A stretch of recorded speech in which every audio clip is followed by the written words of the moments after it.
Learning objective PS2-0.3. I can graph the properties of motion such as position, velocity, and acceleration. So we've been learning about position, velocity, and acceleration. But now what we're going to be asked to do is to graph these. So graph motion, all aspects of motion. So can you graph position? Can you graph velocity and acceleration? And how this is going to look in the class is that often I'm going to give you a graph, such as the one you see here in front of you, and then you would draw the graph for the other two properties of motion. So if I give you position, you would draw velocity and acceleration. I would give you velocity, you draw position and acceleration, and so on. So this, by the way, is called an XT graph or position time graph.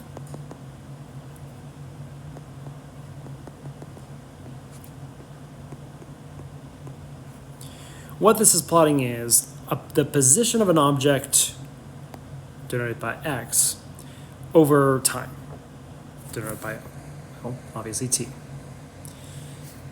Now, what you see here in the first one we're going to look at is a straight line going up at an angle.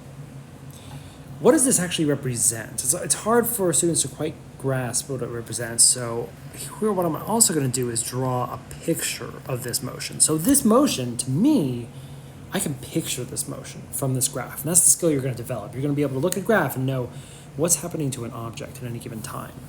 So let's say you have a person. And of course we have a straight line, and this person starts at a position of 0 meters, so that's our origin. So that again is happening right down here at the origin. So this time and this time right here match. So this is also at time equals 0, which if we go to the time axes on this graph, 0 would of course be at the origin.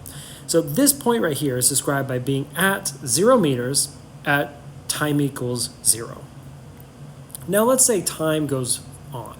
Let's say it goes on for a second. So 1 second later, where is this person? So this person, according to this graph, is, well, whatever this is in the y-axis, which I know it's kind of confusing that the y-axis is labeled as x, but that's just because this is an xt graph, not an xy graph. Okay, so 1 second later, this person has moved. We know they've moved because they're not at the 0 location anymore. Remember, this is your location. This is the axis describing your location, the y-axis. So this person has moved. So they are at a different position now. Let's say it's right here. Let's say it's at 5 meters at t equals 1 second. So this is 5 meters. Now let's say it goes on for another 1 second. Where are they now? Well, according to this graph, we'll note that this graph is going over and up the same amount. This amount of over versus up, this ratio of how far you go over versus how far you go up, it remains the same. Now you might recognize this from your math classes as the slope, also called rise over run. Rise over the run. And what is the rise in this case? Well, the rise is how much. Well, what is the rise in this case? Well, if we take a look at this segment right here. This segment, the rise, zoom in on that. In this segment, the rise is this position versus this position in the y-axis. So let's actually go over the y-axis. This position versus this position right here. It's this distance, which is a change in the position, change in x. delta x. Delta x is a final minus initial. So maybe this is x final, and this is x initial. And final minus initial is the difference, which the difference is going to be this segment right here. And that's going to be, well, change in position. So rise is change in position, and the run is how far you've gone over in the x-axis. So we can draw a line straight down, and what we get is that it ends at a time of this time right here and started at this time, so this is a change in time. So we get change in time is the run. Rise over run, or change in position over change in time. This right here should look familiar. This is average velocity. So, but we also know that rise over run is the slope. So it turns out that the average velocity, and actually we can be a bit more general than that. It's not just the average velocity, it's velocity in general. Velocity is the slope of the xt graph, of the position time graph. What this is saying in this picture is that every second, this person is going the same distance. So every second, they're traveling 5 meters. And that's staying consistent. So every single second, this distance that they travel will be 5 meters. Under the first under the first 1 second, they traveled 5 meters. And then they traveled another 5 meters, and then they're going to travel another 5 meters. Every second they're traveling another 5 meters. This is a constant velocity. So this right here describes constant velocity.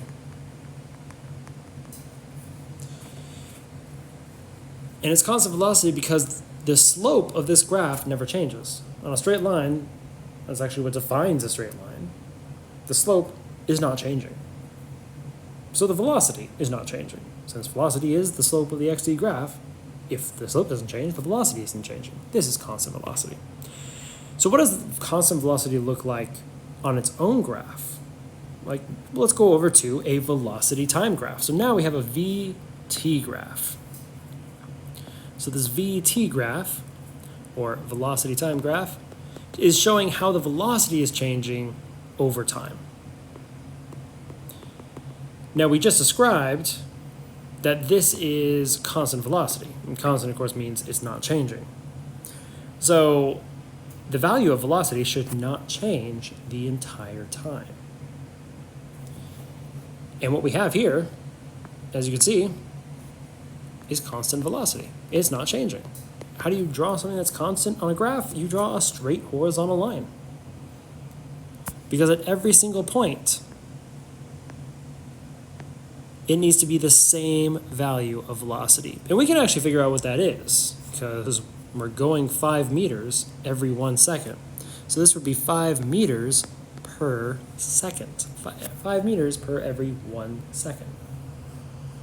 Constant velocity. Now, if you remember our definition of acceleration, acceleration is the change in velocity. Assuming that we're not talking about, assuming we're actually talking about velocity here and not speed, is their velocity changing? At least the magnitude isn't.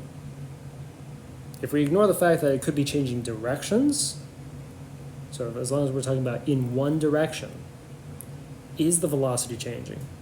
And it's not. Constant velocity would mean that it's not changing. So if constant velocity, if velocity is constant, that means acceleration must be 0. Another way of viewing it is actually that acceleration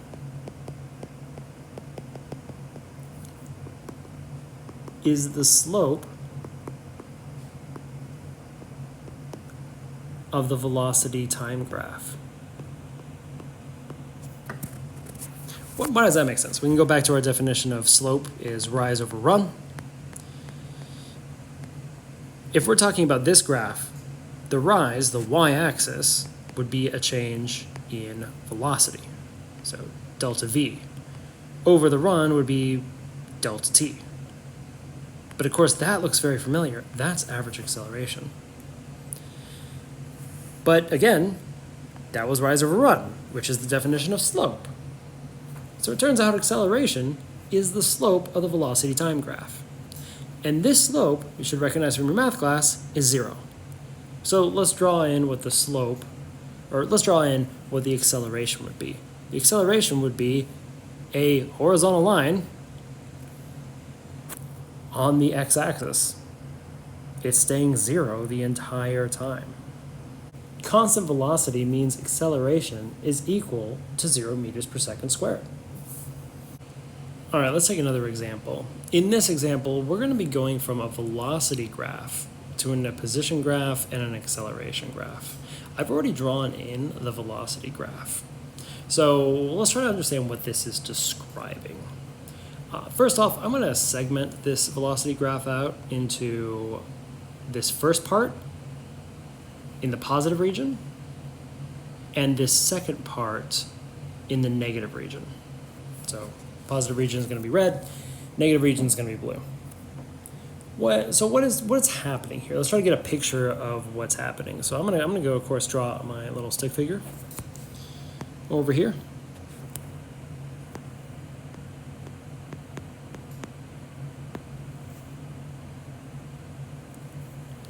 And let's actually move this stick figure to the center. Gotta bring his legs with him. All right. Actually,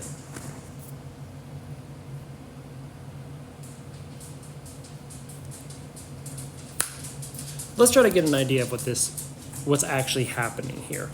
So here we're going to have a stick figure person. I'm going to move them in the way that describes this motion right here. So what we should first do is recognize at time equals 0, this velocity starts high. It starts high and positive. We need to indicate what the positive direction is. In this case, the positive direction is going to be towards the right, and the negative direction is going to be to the left. So what they do is, at first, this person right here is starting, and not just starting, been probably moving very quickly to the right. So this person is moving quickly to the right because it's the positive direction. And what's going to happen is, if we look at this graph, their velocity is decreasing over time. Are they still moving in the positive direction? Yes, because even down here, this is still on the positive side of velocity. So they're still moving in the positive direction.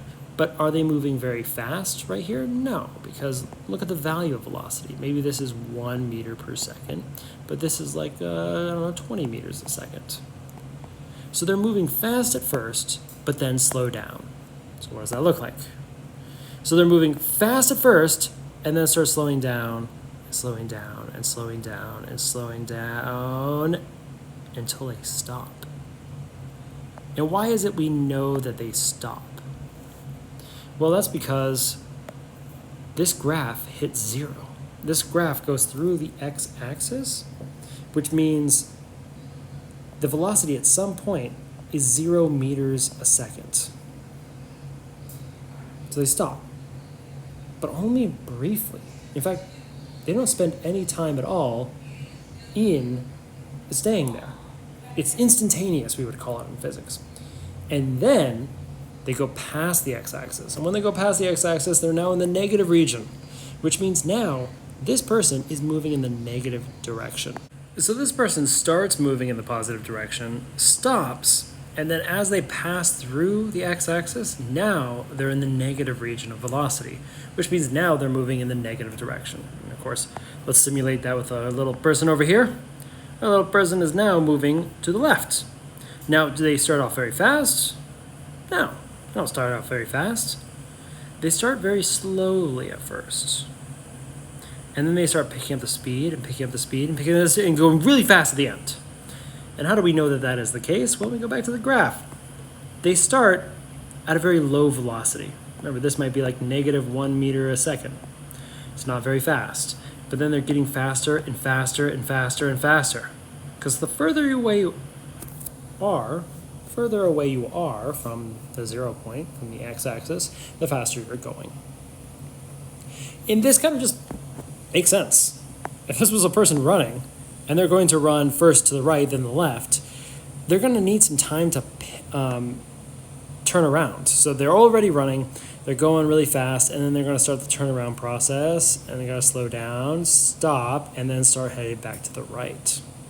What's interesting is, if you have this person being thrown up in the air, any object thrown up in the air follows a very similar graph.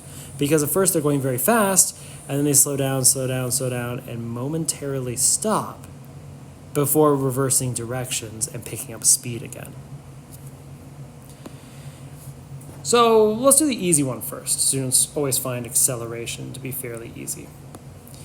What does acceleration look like for this? Well, you got to remember, rise over run. The slope of this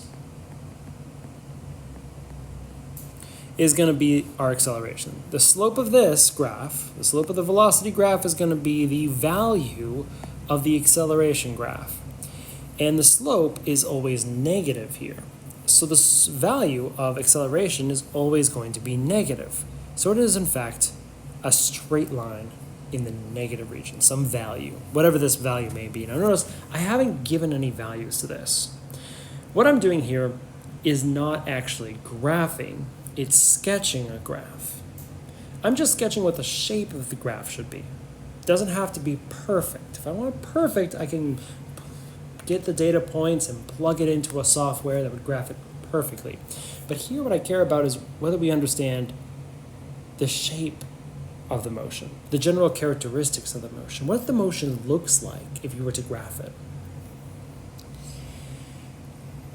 The last one is going to be the position graph. Now the position graph is a little bit trickier for students typically. Let's return our person to this point right here.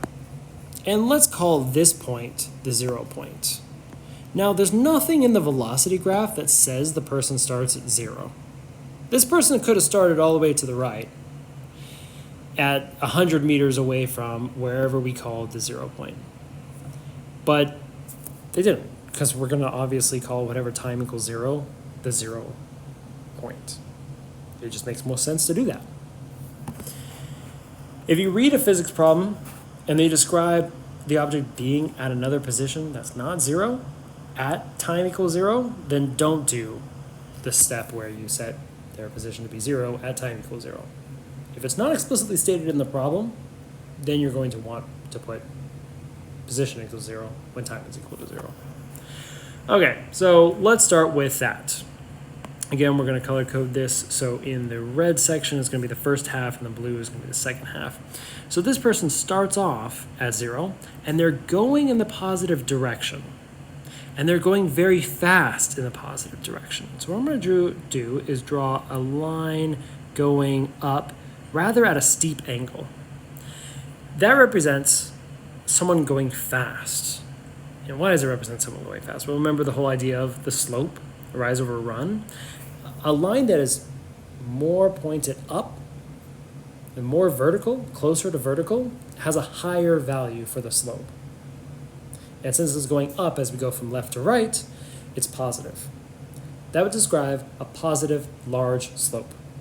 It's steep. But it doesn't stay at that same slope. The slope, or the velocity, starts decreasing over time consistently. So what I'm going to do is take this red line that I've been drawing going up and curve it.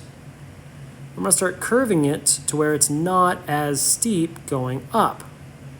Eventually, it's going to even out. This evening out portion right here represents a slope of 0. So where is that in a velocity graph? Well, that would be at this point right here. Right when it's crossing the x-axis.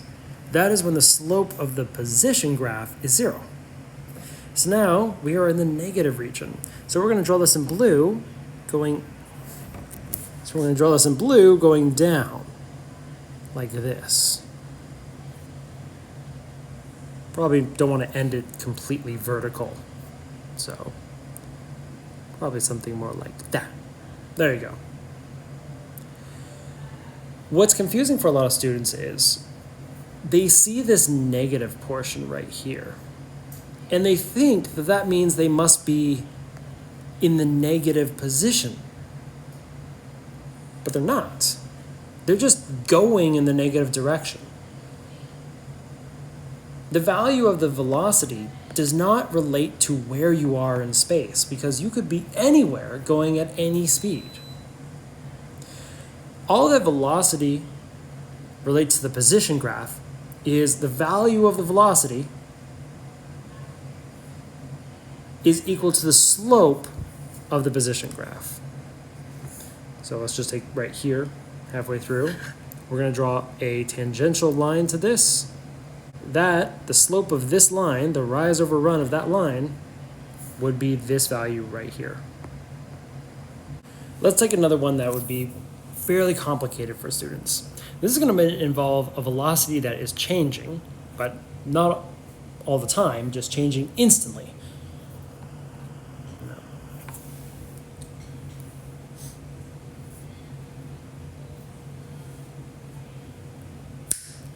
Let's take another example where we have a velocity, an acceleration, and a position graph. Let's start with the velocity graph. So on this velocity graph, we actually start with a negative velocity and start going up, and then pass through the x-axis, go into the positive region, stop there, and then start heading down, passing through the x-axis again, and finally ending in the negative region. There's a lot going on here. There's actually 4 segments that we want to kind of take notice of. Let's split this into 4 segments. So we've got segment 1, segment 2, segment 3, and segment 4. Let's do the acceleration graph first because it's fairly simple. The acceleration, the value of the acceleration, is just the slope of the velocity graph.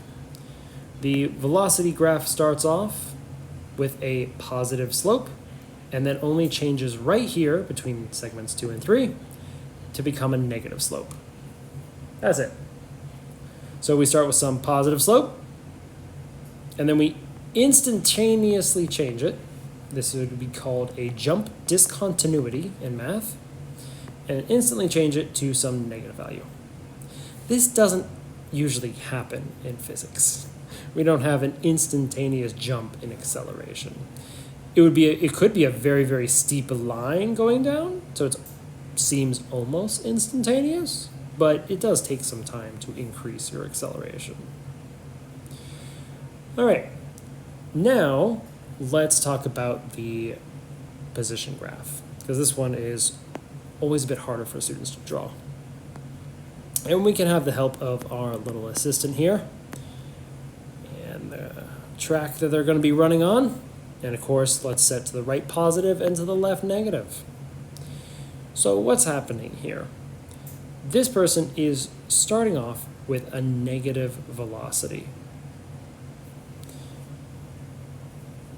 In fact, since we're starting off with a negative velocity, let's move our little person towards the center of this. So this person starts in the center, and then they're going to move in the negative direction.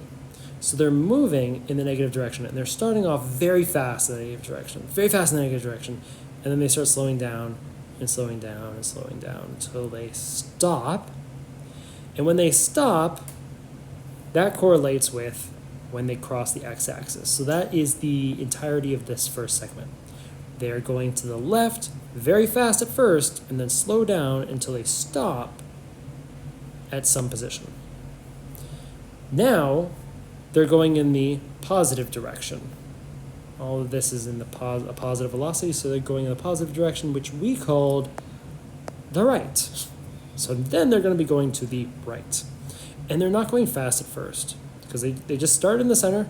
They went really fast, slowed down, stopped, reverse directions, slowly start picking up speed, and then they're going really fast. And when they get right here, and this is what confuses students all the time, when they get right here, they're still, even though it switches to sloping downwards and the acceleration is changed into the negative direction, the velocity is still in the positive region. So they are still headed the same direction. All of this is describing as they're starting slow, going fast, fast, fast, fast, fast, fast. They hit a max speed right here, and then they start slowing down again until they stop. And of course, them stopping is represented here at the border between the third and fourth segment. So they stop. But then, of course, this line continues through the x-axis and into the negative region. So now they're headed in the negative direction, leftwards. So this person is now going to the left. Slow at first and then picking up the speed. Let's go over the entire motion of that graph with this little guy here. So first off, it starts off very fast to the left. So very fast to the left, very fast to the left, slowing down, slowing down, slowing down, and then stopping, reversing directions, going faster, faster, faster, faster, faster, max speed right here, going as fast as possible right here, then slowing down, slowing down, slowing down until they stop, and they reverse directions and going faster, faster, faster, faster. So they went left, right, and then back to left. Left, right, and then back to left. Let's finally draw this on the position graph. We're going to start with their position being at 0. In this first segment right here, they're going in the left direction, and they're starting fast. So again, we're going to go with a steep line going in the left direction, which would be negative direction. So there's a steep line going down. And then what's going to happen to this steep line going down is that eventually it's going to stop going down. It's not at 0 position.